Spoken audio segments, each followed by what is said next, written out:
ડાંગ જિલ્લામાં ચોમાસાની સિઝનમાં પ્રકૃતિ સોળે કળાએ ખીલી ઉઠે છે। ગુજરાત સહિત અન્ય રાજ્યમાંથી પ્રવાસીઓ મોટી સંખ્યામાં લીલાછમ પહાડો વચ્ચે ઝરણા સાથે કુદરતી સૌંદર્યની મજા માણે છે।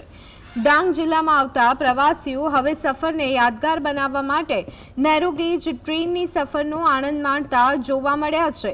નેરો ગેજ ટ્રેનની સફર સસ્તી અને રોમાંચભરી હોવાથી લોકોને ખૂબ જ પસંદ આવી રહી છે।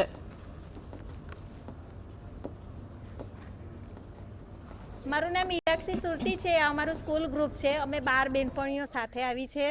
અમે પ્લાન કેટલા દિવસથી કરતા હતા। સોશિયલ મીડિયામાં અમે રીલ જોઈ રહ્યા હતા અને એસી નોન એસીમાં કરું જ, પણ નોન એસીમાં જ કર્યું। ખૂબ મજા આવી। વચ્ચે વરસાદ પણ પડી ગયો અને બિલીમોરાથી સુરત આવે તો ફક્ત 20 રૂપિયા જ છે।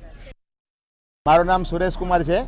અમે બિલીમોરાથી વઘઇયા ટ્રેનમાં આવ્યા છીએ। ટ્રેનમાં અમને ખૂબ મજા આવી, પણ રસ્તામાં વરસાદ આવ્યો અને જે નદી આવીને નદીને પાર કરી એ નદીમાં અમને ખૂબ મજા આવી ગઈ। જોરદાર ટ્રેન છે। આપ સૌને પણ વિનંતી છે, એકવાર સફર કરવા જેવી છે।